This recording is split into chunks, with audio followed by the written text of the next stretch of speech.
Folks, so we are live. I'm just a few seconds and verify the same. Once I verify it, we'll get into the presentation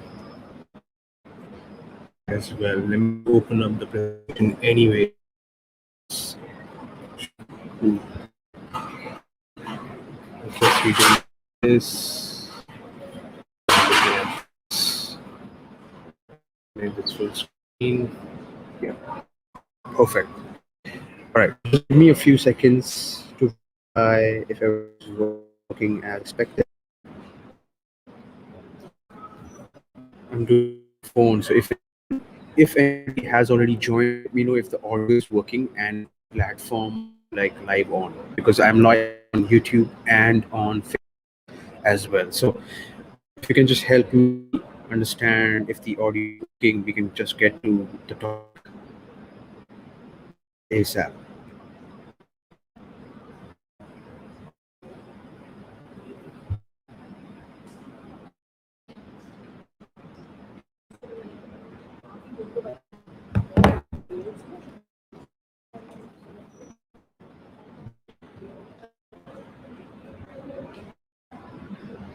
Alright, it is working for me on Facebook. Hey Ajinkya, what's up? Thank you so much for joining in. I hope the audio is working pretty fine.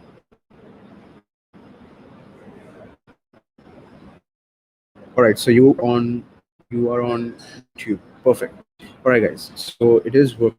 I am going to go ahead and get into the keep this short, as as I said yesterday. Like, we are breaking down this series into small elements and small so that we can kind of talk about them separate, have a look at them separately. So that is the idea with this. And thank you so much for subscribing to my channel. Thank you so much for your attention. If you are watching this, your questions in the comments.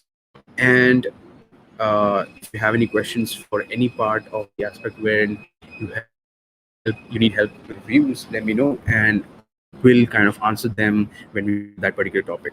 All right. So before you leave the video, don't forget to hit the thumbs up button on the video, whether you're watching on YouTube or Facebook, wherever you're watching. Don't forget to leave that thumbs up button. Like, hit that thumbs up button. And if you're watching on YouTube, subscribe to the channel so that you are aware when I come online live next time with the next episode, so that you can ask me questions straight up when I am on the live stream. All right, that's going to be benefiting for you as well as me.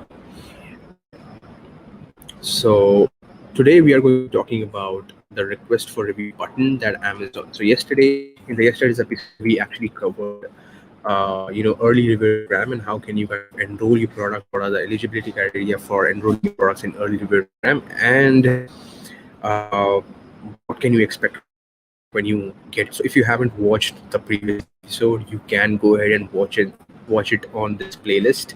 Playlist will be there on my YouTube channel as well, and the video is also there. The previous live stream is also there on my Facebook page, so check it out. Now today we are going to be talking about request for review button. Okay, so this is going to be the topic for today, and tomorrow we might get into the email sequence option. So request for review button is something that Amazon actually went ahead and up for everybody in the last, I believe it's been live since the last 3 or 4 months, and maybe a bit less than that, but it wasn't a feature that was available before that for sure. So basically, this does is that if you go ahead and go to the order detail page on Amazon, you will find this button which is request a review exactly next to the refund order button. So you will find the button exactly next to the refund order button. So when you go ahead and click on this button, Amazon is going to inform you that, hey, we are going to be requesting for reviews anyways on our behalf to your customers who have placed an order. But what this button does is this button gives you an additional advantage or one more opportunity to request a review over and above the Amazon's default requesting, like Amazon's default process request for reviews from customers. Amazon anyways does it, but this button gives you an additional opportunity to go ahead and request that review. Now there are certain constraints and certain things that you must remember when you want to ask for reviews using this button. So the number one constraint is you can only ask for reviews, you know, from your customers through this button once. Okay, so you will not be able to hit this button twice. You will not be able to hit this button twice. You can only do it once per order. Okay, so that is the first constraint. The second constraint is that Amazon is not going to let you write any sort of email or your own content to request these reviews. Okay, so Amazon is not going to let you do that.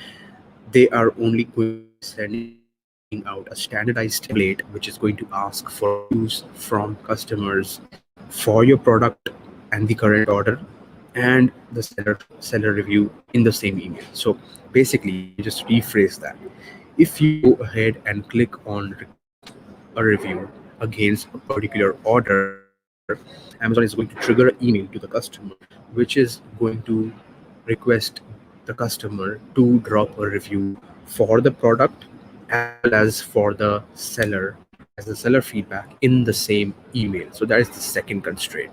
All right. So if you have been watching up until this moment, I would really appreciate if you can, hit the like button under this video. And if you are very kind, go ahead and share this video in any one of the groups so that it helps other people, be aware about this series, because it's a free information. People are going to find some value in this, and we are going to be having 3 or 4 more episodes around the topic. So I would appreciate that if you can just help me out and spread this around the internet. Now, those are the first two constraints. The third constraint that you must remember when you are thinking about requesting a review through this button is that you can go ahead and request a review only between the fourth day and the 30th day of the delivery date. So let's say somebody orders your product on the first and they receive their product on the second. Okay, so let's say they receive them on the next day. Now you can go ahead and click on this button and use this button to request a review from that customer only after the 6th of that month. That means 4 days later, up until the 30th day, you know, after the delivery date. So you can do the math and find the dates, but you can request from your customers using this button between the 4th day and the 30th day from the delivery date. Okay, so that is the third constraint. Okay, so let me go ahead. So these are the things that you must keep in mind. Number one, you can only do it once. Number two, you will not be you will not be able to change the email body for the message that is sent to the customers when you click on request a review. And number three, you can only do this between the 4th and the 30th day. Now, talking about the return on this button, because I have already tried using this button for my newly launched product when I launched my second product in my current brand in the last Q4. So I did this a bunch of times for a lot of orders, for as many orders as I could. And to be very honest, it really works. Okay, it helps you get a lot of ratings. You may not end up getting a lot of reviews because right now Amazon kind of also accept ratings and without getting a textual review. So that works on Amazon. So you will definitely see a spike in you know getting in the number of ratings that you get on your product. That is because that is an easy task for the customers, and because this email is going to be straight away sent by Amazon to the customers, there's a very there is a very high probability that the customers would end up opening their emails, okay, as opposed to you using an email management service which may be kind of marked as a spam email. So that is another advantage and another reason that you should trying this button out and using this button out. Now, there are certain tools that are going to be automating this. I will be talking about that on my YouTube channel if I kind of test it. I haven't tested any tool that kind of automates this for you, so I will be so that you can kind of go ahead and do this task for a lot of orders at once. Because doing, if you are getting a decent number of orders on a day-to-day basis, it is very difficult to keep a track of which orders, like for which orders did you go ahead and request a review for, and for which orders you still need to go ahead and do that. So it's a tedious task, to be very honest. So you you definitely want to be automating this, and I will be looking into a certain tool which kind of claims to automate this. And once I test this out for myself, I will let you know, how well does it work. So, all right, guys. So that was the episode for today. That is something that I wanted kind of to share with you all, and this is the best way to get initial ratings and reviews. So go ahead and try this out. Go ahead and use this. Okay, and I must kind of remind you once again, once you get reviews, Amazon claims that your sales would increase 3.5 times. So it certainly really adds a lot of value to get in as many reviews and ratings as much as possible. All right then. So with that thought, I would sign off today, and I will come back tomorrow with another episode, and we are going to be looking at another method which can help us get a lot of reviews for our Amazon products. So if you have been watching, if you are liking the first episode and the second episode, don't forget to hit that thumbs up button and share this in whichever groups you are in, or share this in a message with a lot of other people who who are also selling on Amazon, so that we can all jump in on the live stream and kind of interact from the next video onwards. All right, then, I will see you in the next one.